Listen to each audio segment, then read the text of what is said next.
লড়াই লড়াই লড়াই চাই।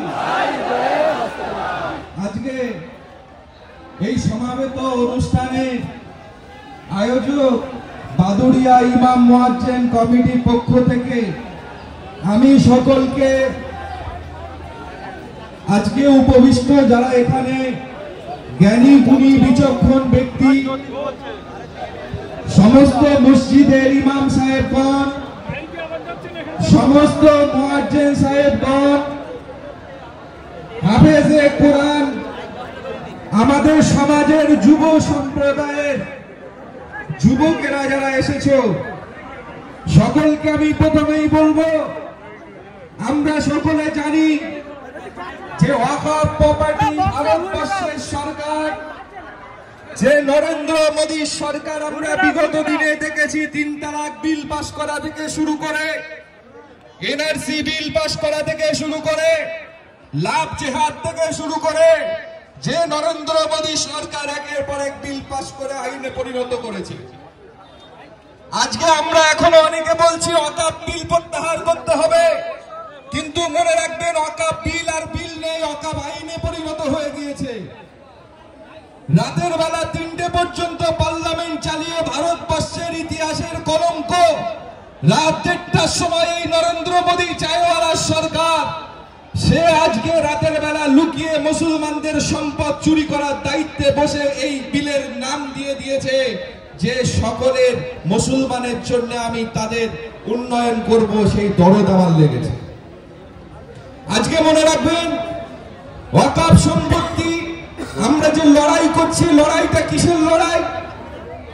আজকে ওয়াকফ প্রপার্টির কথা যারা বলছে নিয়ে নেবে, এই ওয়াকফ প্রপার্টি আমার আপনার বাপ দাদার সম্পত্তি, যে সম্পত্তি কোনো সরকারের নয়, যে সম্পত্তি আমার আপনারও নয়, যে সম্পত্তি হলো লিল্লাহিদের জন্য আল্লাহর রাস্তায় এরা দিয়েছে। আল্লাহ পাকের সম্পদ যেমন মসজিদ ঘর, তেমনি রাসূলের ঘর এবং মাদ্রাসা। আপনারা মনে রাখবেন ওয়াকফ প্রপার্টি আপনার বাপ দাদার কবর দিয়েছে। বিখ্যাত আমাদের ভারত রত্ন মাওলানা আবুল কালাম আজাদের কথা মনে পড়ে যায়। মাওলানা আবুল কালাম আজাদ দিল্লির জামা মসজিদে দাঁড়িয়ে বলেছিল মেম্বারের কোলে, হে মুসলমান লোক, কাহা যা রহে হো তুম লোগ, ये मुल्क मेरा है, ये जमीन मेरा है, हिंदुस्तान मेरा है। আজকে সেই মাওলানা আবুল কালাম আজাদের মতো মানুষ তারা বলেছে এই জমিনটা ভারতবর্ষের, কিন্তু আমাদের কবরের মাটি আমরা কোন সরকারের মাটিতে কবর দিই না। এই মাটিটা হচ্ছে আমাদের ব্যক্তিগত, আমার বাপ দাদারা কবরের জন্য আল্লাহর নামে দিয়ে গিয়েছে। আজকে সেই সম্পত্তি তোমরা লড়াই দখল করতে যাচ্ছ, কিন্তু একটা কথা আমরা বলে যাই, আজকে এখানে আপনারা যারা উপবিষ্ট হয়েছেন, এই প্রোগ্রামটা কিন্তু আজকে আপনারা এখানেই শেষ বলে মনে করবেন না। আমি সব জায়গায় একটা কথা বলি, ভারতবর্ষে যখন আমরা এই প্রতিবাদ করি তখন বলা হয় আমরা জিহাদ করছি, কিন্তু মনে রাখবেন আমাদের জিহাদ তরবারি নিয়ে জিহাদ না, আমাদের জিহাদ বন্দুক নিয়ে জিহাদ না। এ মুসলমান ইমানি শক্তি দ্বারা নিজের টুপি, নিজের জামা, নিজের ঈমান নিয়ে লড়াই করে। আমাদের জিহাদ, এ জিহাদ কোন আমরা বন্দুক নিয়ে নামিনি। সরকার বলতে চাইছে প্রশাসনকে দিয়ে, ভারত সরকার বলতে চাচ্ছে দিল্লিতে বসে আমরা জিহাদ করছি। মনে রাখবেন জিহাদ আমরা করি না। আমরা সামান্য ভারতের কথা ছেড়ে দিন, পশ্চিম বাংলায় এই সরকারের বিরোধী দলনেতা একজন আছে, কিছুদিন আগে বলেছিল যে এই মুসলমান সংখ্যালঘুদের বিধানসভা থেকে চাঙ্গালা করে ফেলে দাও। আমি বলছি আমরা প্রচুর পরিমাণে সবর দেখিয়েছি, আজও দেখাবো। কোরআন বলেছে ইন্নাল্লাহা মা'আস সাবিরিন। আমরা বন্দুক নিয়ে জিহাদ করতে আসিনি, কিন্তু মনে রাখবেন এই মুসলমান ঘরের যুবক ছেলেগুলো চুরি পরে বসে নেই। এই মুসলমান ঘরের ছেলেগুলো তারা শাড়ি পরে বসে নেই। মুসলমান জানে हर करबला के बाद इस्लाम जिंदा होता है, যেখানে ইসলাম জিন্দা হয়েছে সেখানে কারবালা হয়েছে। কারবালা হলে ইসলাম জিন্দা হয়। আপনি মনে রাখবেন কৃষি বিল যখন আইনে পরিণত হয়েছিল, কৃষি বিলের জন্য হরিয়ানার কৃষকরা দিল্লির লং মার্চ করে 700 কৃষক তাদের জীবন দিয়েছে, গুলি খেয়ে মৃত্যুবরণ করেছে। সেই কৃষকগুলো তখন যারা আরে মুসলমান, এই মুসলমান জিহাদ এমন করে, এরা রাস্তায় নামাজ পড়বে, শুয়ে থাকবে, মরে যাবে, পুলিশের গুলি চালান, লাঠি চালান, 700 কেন ইমানের জন্য, আল্লাহর ওয়াকফ সম্পত্তির জন্য 7 লাখ মুসলমান ওই বন্দুকের সামনে জামার বোতাম খুলে কাপড়ের কাপড়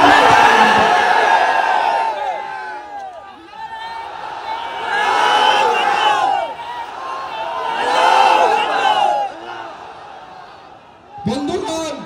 তাই আমি আবারও আপনাদের বলছি, আজকে আমরা জাতি ধর্ম বর্ণ নির্বিশেষে হিন্দু, শিখ, ইসাই, খ্রিস্টান আমরা সবাই প্রতিবাদ করছি।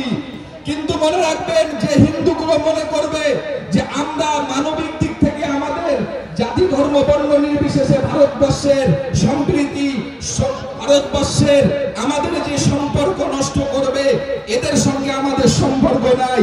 যে হিন্দুদের মনে করবেন যে পার্লামেন্টে বিধানসভায় গিয়ে বলবেন মুসলমান কেটে দেব, ফেলে দেব, আমরাও বলছি যারা এই মানসিকতার মানুষ, আমরা অনেক সম্প্রীতি দেখিয়েছি, সম্প্রীতি দেখাতে দেখাতে 3 তালাক বিল পাস হয়ে গিয়েছে, সম্প্রীতি দেখাতে দেখাতে আপনার বাবরি মসজিদ আজকে আমরা ছেড়ে দিয়েছি, রাম মন্দির হয়ে গিয়েছে, সম্প্রীতি দেখাতে দেখাতে আজকে জ্ঞানবাপী মসজিদ হাতছাড়া হচ্ছে, সম্প্রীতি দেখাতে দেখাতে আজমির শরীফ দখল হচ্ছে, এবারে আপনার আমার কবরের মাটি দখল করে হিন্দু রাষ্ট্র করে এই মুসলমানদের পোড়ানোর চক্রান্ত চলছে। এই সম্প্রীতি চাই না, আমরাও তৈরি আছি, এই সম্প্রীতি আমরা মানি না। যারা সমঝোতা হয়ে, যারা আমাদের সঙ্গে মিলে একসাথে যে সম্প্রদায়ের মানুষ লড়াই করবে, মোস্ট ওয়েলকাম। যারা মনে করবেন আমাদের কারবেন ফাটবেন, এই মুসলমান বসে নেই, যুবকরা বসে নেই, কাপড়ের কাপড় মাথায় বেঁধে আমরা নামতে রাজি আছি।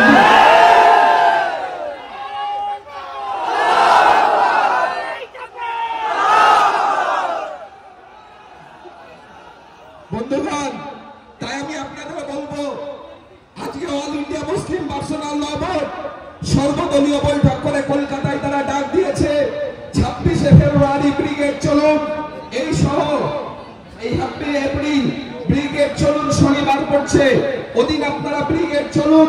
আমরা ব্রিগেড না, আমাদের এই প্রতিবাদ আজকে একদিনের নয়, 1 বছরের নয়, আমরা ওই ব্রিগেড থেকে এবং অল ইন্ডিয়া মুসলিম পার্সোনাল ল বোর্ড 26 তারিখ থেকে 7 জুলাই পর্যন্ত গোটা ভারতবর্ষের কোণে কোণে এরকম পদসভা হবে, জনসভা হবে। তারপরে আমরা একসাথে লং মার্চ করে দিল্লির পথে যাব, ওই নরেন্দ্র মোদীর কাছা ধরে টানবো।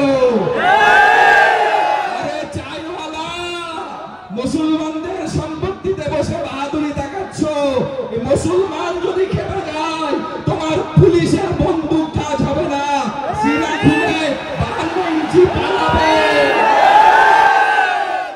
যুবকেরা, তাই আমি আপনাদের বলবো, আপনারা এই লড়াইয়ে ধৈর্য হারাবেন না। বাড়ির পাশাপাশি যুবকরা তৈরি হও, কঠিন সময় এসেছে, তোমার আমার কবরের মাটি কাটার সময় এসেছে। আমাদের ইমানের প্রশ্ন, আরে মুসলমান এমন একটা মুসলমান যারা নিজেদের বাড়ি ছাড়তে রাজি হয়, যারা সব মেনে নিতে রাজি হয়। যদি কোনো শাসক এসে বলে মুসলমান তোমরা নবীর সুন্নাত মিসওয়াকটা ছেড়ে দাও, মুসলমান বলতে আমাদের কিচ্ছু চাই না, আমার নবীর মিসওয়াক সুন্নাত আমরা ছাড়তে রাজি না। তাই বলবো, আপনারা আজকে এই ইমাম মুয়াজ্জিনদের পক্ষ থেকে যে জমায়েতে উপস্থিত হয়েছেন, সকলকে আমি আবারও বসিরহাট মওলানা দরবার শরীফ আল্লামা রুহুল আমিন রহমাতুল্লাহ আলাইহি ফাউন্ডেশন আরাফ, যে আরাফের পক্ষ থেকে আমরা কর্মসূচি নিয়েছি, আমরা দরবারের পক্ষ থেকে সুপ্রিম কোর্টে কেস করেছি। আমরা এরপরেও বলছি 15 তারিখ মঙ্গলবার, আগামী 15 তারিখ বসিরহাট শহরকে জাম করে দিয়ে সেখান থেকে আমরা আওয়াজ পাঠাবো বিধানসভা, সেখান থেকে আওয়াজ যাবে পার্লামেন্ট। তাই বলবো, আপনারা সেদিনও বসিরহাট জাম করতে, চাকা জাম করতে আসতে রাজি আছেন? বসিরহাট দরবার শরীফে ভালো করে মনে রাখবেন, আবারও বলছি, নামাজ যেমন আপনার ফরজ, রোজা রাখা ফরজ, আল্লাহর হুকুম মানতে ফরজ, এই ইমানি মজবুতি রেখে এই ওয়াকফ সম্পত্তি আল্লাহর নামে, আল্লাহর সম্পত্তি যদি মসজিদ ভেঙে দেওয়া হয়, আপনারা কি বসে থাকবেন? ভাইরা, মসজিদ ভাঙা শুরু হয়ে গেছে, বিল যেদিন পাস হয়েছে কবরস্থান দখল করা শুরু হয়ে গেছে, বিল যেদিন পাস হয়েছে মসজিদকে টার্গেট করা শুরু হয়ে গিয়েছে। আপনারা আর চাই না, আপনারা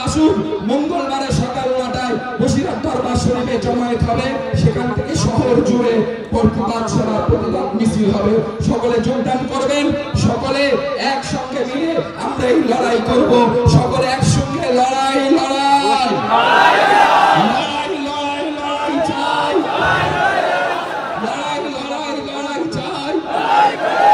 কেন্দ্র সরকারের এই আইনের প্রতিবাদে আমরা লড়াই করছি, করব। অবিলম্বে ওয়াকফ আইন প্রত্যাহার করতে হবে। বন্ধুগণ, সকলে ভালো থাকুন। আমরা একসাথে সর্বধর্ম সমন্বয়ে যারা আমাদের সঙ্গে থাকবে তাদের নিয়ে লড়াই হবে, যারা আমাদেরকে চোখ রাঙাবে আমরাও কাফন বেঁধে মজবুত তৈরি আছি, মসজিদে লড়াই হবে।